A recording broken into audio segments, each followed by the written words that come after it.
अस्सलामुअलैकुम, this is doctor Mohammad Naveed Jafar, second year mathematics chapter number 4। आज के इस लेक्चर के अंदर हम बात करेंगे एंगल बिटवीन टू लाइंस। सो आइए चलते हैं व्हाइट बोर्ड की जानिब और देखते हैं इसका सोल्यूशन। जी, तो हम इस लेक्चर के अंदर बात करने वाले हैं angle between the two lines. अब जब आप पूरे चैप्टर के अंदर दो लाइंस के बारे में या एक लाइन के बारे में स्टडी करते हैं तो जाहिर है लाइन है तो वो किसी ना किसी दूसरे सेटअप के साथ कोई ना कोई एंगल तो वहाँ पे बनाती होगी और बनाएगी। अब हम ये बात करेंगे कि अगर हमारे पास कोई दो लाइंस हैं तो उन दो लाइंस के दरमियान बनने वाला एंगल क्या हो सकता है। सो अगर आप इस पॉइंट ऑफ व्यू से चलें तो मैं ये कहता हूँ कि मेरे पास एक लाइन 1 है और दूसरी लाइन मेरे पास L2 है। With the two intersecting lines, basically जाहिर सी बात है उनके दरमियान एंगल उस वक्त ही बनेगा जब दोनों की दोनों लाइंस आपस में एक दूसरे को इंटरसेक्ट करेंगी। मैं ये सारी बातें आपको डायग्रामेटिकली भी सिखाता हूँ, एक दफ़ा इसको रीड आउट करके इसको अंडरस्टैंड करते हैं, फिर इसकी डायग्राम की मदद से इसको अंडरस्टैंड करने की कोशिश करेंगे और फिर आपको ये कॉन्सेप्ट और बेहतर तरीके से समझ आ जाएगा। विच मीट्स एट अ पॉइंट, वो दोनों की दोनों लाइंस एक पॉइंट पर मीट करती हैं। At the point P, two supplementary angles are formed by the lines 1 and 2. दो वहाँ पे एंगल्स सप्लीमेंट्री बनेंगे, जाहिर है वो एंगल्स बनाएंगी विद द एक्स एक्सिस, दोनों की दोनों लाइंस कोई ना कोई एंगल वहाँ पे कंस्ट्रक्ट करेंगी। अब अनलेस मैं ये कहता हूँ कि अगर वो दोनों लाइंस परपेंडिकुलर हों, one of the angles is acute.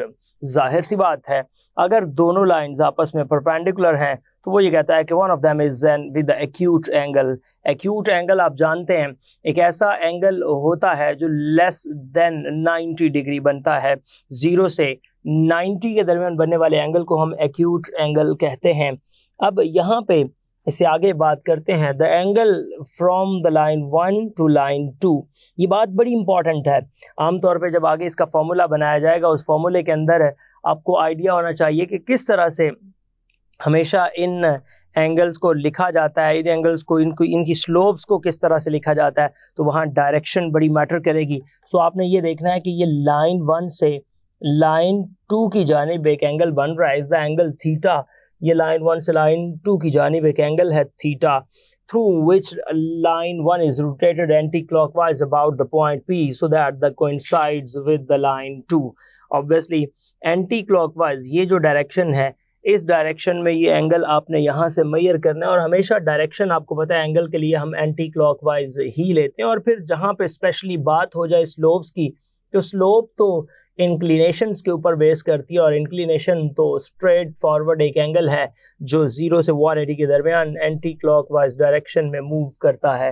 तो उसको मद्देनजर रखते हुए आपने यहाँ पे आपको ये बात बताता चलूँ कि इन द फिगर बिलो, अब नीचे जो डायग्राम मैं आपको यहाँ पे दिखाऊंगा वहाँ पे जो angle of intersection of two lines बनेगा and it is measured from the line 1 to line 2 in the counter clockwise direction.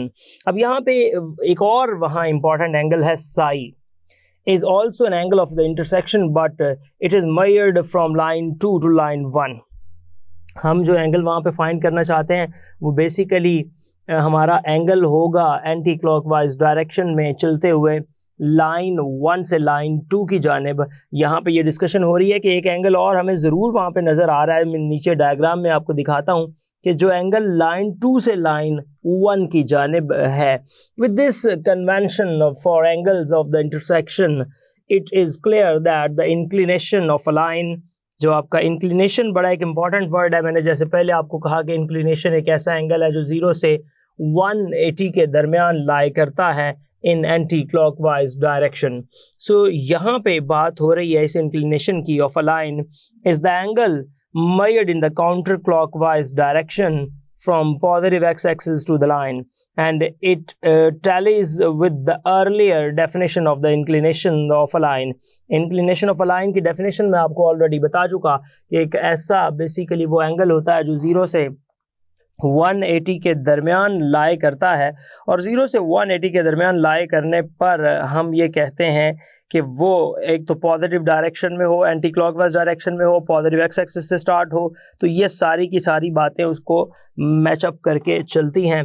अब आते हैं हम आपकी इस थ्योरम 1 की जानिब, जहां मैं इस पूरी डिस्कशन को वहां पे यूटिलाइज करूंगा।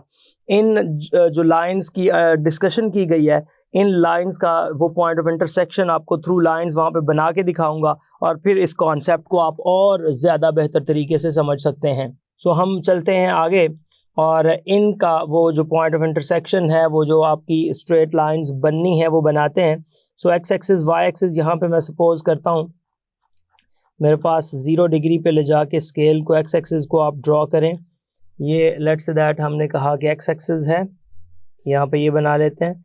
इसी तरह हमारे पास एक वाई एक्सिस होगा, हम 90 डिग्री पे जाके उस वाई एक्सिस को यहाँ पे बनाएंगे और देखेंगे कि उसके बाद किन लाइंस का हम जिक्र कर रहे हैं जो यहाँ पे बनेंगी। सो ये वो वाई एक्सिस मैंने यहाँ पे ड्रॉ कर दिया। अब ज़रा गौर कीजिएगा, इसको मैं साथ बता देता हूँ कि ये मेरे पास एक्स एक्सिस है, ये मेरे पास वाई एक्सिस है, और ऑब्वियसली ये ओरिजिन है। सो इसके मुताबिक आप ज़रा देखिएगा, हमने 2 लाइंस बनानी हैं जिनकी यहाँ पे सारी डिस्कशन चल रही है। सो मैं ये 2 लाइंस जो बनाने जा रहा हूँ, मैं इस तरह से उन लाइंस को यहाँ से बनाता हूँ कि एक लाइन हम इस साइड पे लगा देते हैं, एक ये लाइन है, और ये लाइन मैंने इधर से बना दी। अब ये जो लाइन है ये अल्फा 1 एंगल बनाती है विद द एक्स एक्सिस। ये वो जो सप्लीमेंट्री एंगल्स जिनका आगाज़ में जिक्र हुआ था कि जो आपकी लाइन 1 और लाइन 2 है। सो ये लाइन 1 है। अब मैं लाइन 2 की जानिब जाऊंगा और उससे एक एंगल वहाँ पे बनाते हैं, और वो लाइन बनाते हैं जिसका यहाँ पे मैं जिक्र कर रहा हूँ। सो लाइन 2 की जानिब जब हमने जाना है, तो अब हम क्या करेंगे, इस डायरेक्शन में स्केल रख के वहाँ से ये लाइन कुछ इस तरह से बनाते हैं। लेट्स से दैट मैंने कहा कि ये वो लाइन है जिसका यहाँ पे मैं जिक्र कर रहा हूँ। यहाँ पे लें जी, ये वो लाइन मैंने बना दी। सो अब बात समझने वाली है, इसको देखिएगा, ये आपके पास लाइन बन गई। इसको मैं कह रहा हूँ कि ये मेरे पास लाइन नंबर 2 है। एक लाइन नंबर 1 हो गई, एक लाइन नंबर 2 हो गई, और ये जो एंगल बनाती है with the x axis in positive direction, that supplementary angles that is about alpha 2। एक आपने देखा अल्फा 1 बन गया, एक अल्फा 2 बन गया। अब हमने यहाँ पे बात करनी है एंटी क्लॉकवाइज डायरेक्शन में। तो आप देखें, एक लाइन 1 से लाइन 2 की जानिब ये एंगल बनता है, ये आपके पास बन रहा है थीटा जिसको मैं कह रहा हूँ, और एक लाइन 1 से लाइन 2 की जानिब ये एंगल बनता है, और ये भी आपके पास क्या है, थीटा है। एक एंगल आप यहाँ पे भी देख रहे हैं कि जो ये बन रहा है, बट ये एंगल लाइन 2 से लाइन 1 की जानिब बन रहा है, जिसको हम साई कह देते हैं, और ये सारी डिस्कशन मैं ऊपर आपको इससे रिलेटेड समझा चुका हूँ। सो जी, ये वो स्टोरी थी, ये वो डायग्राम थी जिसका हम यहाँ पे जिक्र कर रहे हैं। अब इसके प्रूफ की जानिब अगर मैं चलूँ कि इसका क्या प्रूफ हो सकता है, ये थ्योरम है हमारे पास जिसकी स्टेटमेंट, ये ऊपर सारी डिस्कशन जैसे पहले चली, अब इसकी स्टेटमेंट थ्योरम की देखिएगा और फिर आप इसको और बेहतर तरीके से अंडरस्टैंड कर सकते हैं। तो स्टेटमेंट को अंडरस्टैंड करके फिर हम इसकी जानिब मूव करते हैं। ये वो स्टेटमेंट है थ्योरम की, यहाँ पे इस डायग्राम को आपने इस थ्योरम के अंदर यूज़ भी करना है। सो इस थ्योरम की स्टेटमेंट को देखिएगा, मैं यहाँ पे ये कहता हूँ कि मेरे पास लाइंस मौजूद हैं, एक लाइन 1 है, एक लाइन 2 है, जैसे ऊपर मैंने बनाई हुई the 2 non vertical lines such that they are not perpendicular to each other. If m1 is the slope of the first line and the m2 is the slope of the second line respectively, then the angle theta from line 1 to line 2 is given by, तो फिर वो जो angle बनेगा वो कुछ इस तरह से बनेगा जो यहाँ पे मैं आपको बताने जा रहा हूँ कि वो एंगल आपका बेसिकली क्या बन रहा है, tan theta is equals to, ये जो आपने वहाँ पे फाइंड करना है, बेसिकली वो बन रहा है आपके पास m2 minus m1 over 1 plus m1 और m2। ले जी, ये वो एंगल बेसिकली बन रहा है। अब इस डायग्राम को लेके फिर हम इसकी अंडरस्टैंडिंग करते हैं जी। तो ये वही डायग्राम जो ऊपर आपने बनाई, ये वो डायग्राम मैंने यहाँ पे इसको एडजस्ट कर दिया।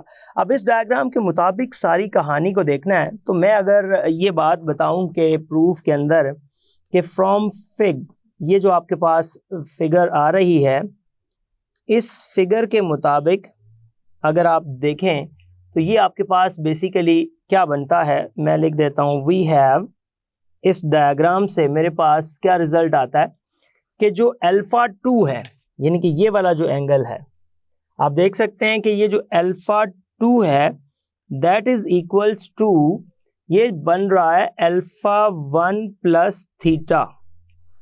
आप देखें ना, अल्फा 1 प्लस थीटा, ये एक्चुअली आपके पास अल्फा 2 बन जाएगा। आपका अल्फा 1 ये है, थीटा ये है और इधर अल्फा 2 है।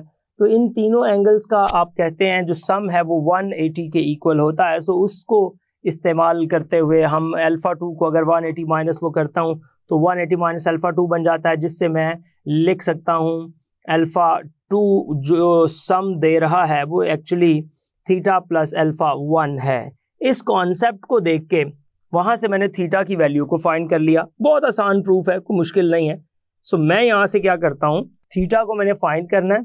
तो ये आ जाएगा alpha 2 minus alpha 1 is equals to theta. अब मैं इसके दोनों साइड्स पे tan अप्लाई कर देता हूँ।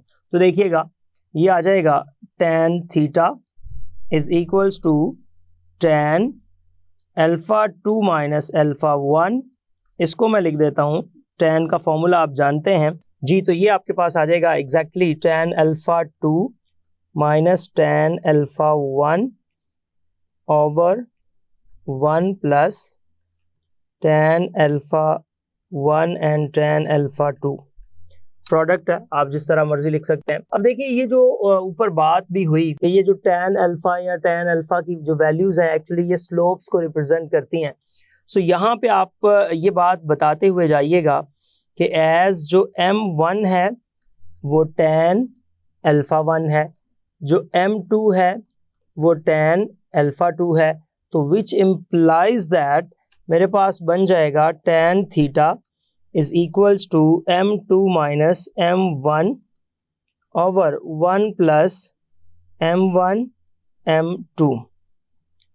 तो ये हमारे पास ये रिजल्ट आ जाएगा कि आपका जो tan थीटा है वो m2 minus m1 over 1 plus m1 m2 के इक्वल आ गया है यहाँ पे। अब इसी को प्रोसीड करते हुए अगर मैं कोरोलरी 1 की बात करता हूँ तो देखिएगा उस कोरोलरी 1 को मैं यहाँ पे आपके सामने लेके आता हूँ। ये दो कोरोलरीज बेसिकली दो रिजल्ट्स होते हैं। तो ये अगर मैं यहाँ पे इसको डिस्कस करता चलूँ, जो हमारे पास कोरोलरी 1 बन रही है तो इसके अंदर वो ये कहता है कि आपकी जो लाइन 1 है, ये जो लाइन 1 है ये पैरेलल टू लाइन 2 है। कब? इफ एंड ओनली इफ, ये टू वे कंडीशन होती है, इफ एंड ओनली इफ। अब वो क्या कहता है कि ये सिर्फ उस वक्त हो सकता है अगर m1 m2 के इक्वल हो, और जाहिर सी बात है two lines are said to be equal if their slopes are equal. तो इसका मतलब ये हुआ कि विच इम्प्लाइज दैट, आप फिर ये कह सकते हैं कि अगर m1 m2 के इक्वल है तो मतलब ये हुआ कि m1 माइनस m2 जो है ये, या m2 माइनस m1 जो है ये 0 के इक्वल हो गया। और अगर इस फॉर्मूले के अंदर ऊपर वाली वैल्यू 0 हो जाती है तो आप खुद यहाँ से चेक कर सकते हैं कि फिर इसका मतलब है कि tan थीटा जो है वो एग्जैक्टली क्या आ जाएगा, 0 के इक्वल हो जाएगा। सो यहाँ से tan theta is equals to 0। और अगर आप इससे यही रिजल्ट देखना चाहते हैं m1 m2 के इक्वल कैसे है, तो आप ऐसे कर लें कि m2 minus m1 over 1 plus m1 m2, इसको इस साइड पे मल्टीप्लाई किया तो 0 is equals to m2 minus m1। यही चीज़ मैं ऊपर भी आपको बता के आया हूँ। तो यहाँ से आपके पास आ जाएगा which implies that m2 is equals to m1। तो लाइंस आपकी पैरेलल हो जाएंगी। अच्छा, जो हमारे पास कोरोलरी 2 है उसकी अगर मैं बात करूँ तो उस सेकंड कोरोलरी सेकंड रिजल्ट के अंदर मैं क्या देखूंगा कि परपेंडिकुलर की बात करता हूँ कि अगर आपकी लाइन 1 जो है लाइन 2 के ऊपर परपेंडिकुलर हो, सो आप कह दें कि line 1 is perpendicular to line 2। कब लाइन 1 लाइन 2 के ऊपर परपेंडिकुलर होगी? ये जो IFF यूज होता है इससे मुराद होता है इफ एंड ओनली इफ, जो ऊपर स्टेटमेंट लिखी थी इफ एंड ओनली इफ। ये कब पॉसिबल है? अगर आपका 1 प्लस m1 m2 जो है ये 0 के इक्वल हो जाए। अब देखें ये मैं जो कह रहा हूँ 1 plus m1 m2 is equals to 0। अब देखें इससे क्या मुराद बनती है? इससे मुराद ये बनती है कि अगर मैं यहाँ पे 1 प्लस m1 m2 को 0 के इक्वल रखता हूँ, तो वो जो फॉर्मूला है मेरे पास, if and only if tan theta is equals to m2 minus m1 over 1 plus m1 m2, ये आ जाएगा m2 माइनस m1 ओवर, ये 0 रख दें तो ये आपके पास बन जाएगा tan theta is equals to infinity. अब जब tan theta is equals to infinity आ जाए, और ये tan थीटा इन्फिनिटी किस पे होता है, मतलब अगर मैं एंगल की बात करूं तो ऑब्वियसली आप जानते हैं कि tan theta is equals to ये tan π/2 हो जाएगा।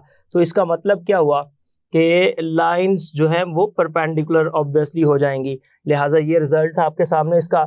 These two results have already been stated in the 4.3.1। Obviously ये बात हम पहले भी कर चुके हैं कि ये सारे रिजल्ट्स हम पहले देख भी चुके हैं, और किस तरह से इनके ये डिफरेंट रिजल्ट्स हैं हम इसको प्रूफ भी कर चुके हैं। अब मैं इसकी एग्जांपल 1 को यहाँ पर डिस्कस करता हुआ चलता हूँ।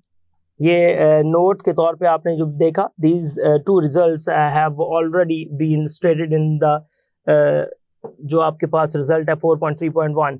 अब यहाँ पे हम बात करते हैं अपनी एग्जाम्पल नंबर 1 की। ले जी, एग्जाम्पल 1 के अंदर क्या ये कह रहा है, find the angle from the line with the slopes. आपने एंगल फाइंड करना है, देखिएगा एंगल फाइंड कीजिए from the line with the slope. ये आपने एंगल फाइंड करना है जो कि एक लाइन बनाती है विद स्लोप। अब देखें दो स्लोप्स आपको यहाँ पे मेंशन कर दी जाएंगी। -7/3 एक स्लोप है, to the line with the slope. ये वर्ड टू बड़ा इंपॉर्टेंट है, ये बताएगा फॉर्मूला क्या बनना है। To the line with slope, आपने उस लाइन की जानिब जो एंगल बन रहा है, स्लोप है उसकी 5/2। सो जी सोल्यूशन की जानिब आते हैं और देखते हैं क्या है इसका पॉसिबल सोल्यूशन। सो सोल्यूशन के अंदर आपके पास यहाँ पे दो स्लोप्स मौजूद हैं, तो आप उसको बता दीजिए कि हेयर। अब यहाँ पे दोनों स्लोप्स आपके पास मौजूद हैं। जो पहली स्लोप आप यहाँ पे देख रहे हैं वो m1 है जो कि -7/3 है, और जो दूसरी स्लोप है m2 वो आपके पास 5/2 है। ये दोनों स्लोप्स हैं। अब मैं ये कहता हूं if theta is measured of the required angle, देखिएगा इफ थीटा इज मेजर्ड, ये आपके पास जो है ऑफ द रिक्वायर्ड एंगल। अच्छा जी, अगर ये आपके पास एक रिक्वायर्ड एंगल की मेजरमेंट की बात हो रही हो तो ये आप ज़रा देखिएगा कि यहाँ पे क्या फॉर्मूला बनेगा। सो मैं उस फॉर्मूले के मुताबिक ज़रा जब इसमें प्लॉटिंग करूँगा तो पहले मैं फॉर्मूला लिखता चलूँ। देन आपके पास जो tan थीटा का फॉर्मूला बनेगा वो exactly m2 minus m1 over 1 plus m1 m2।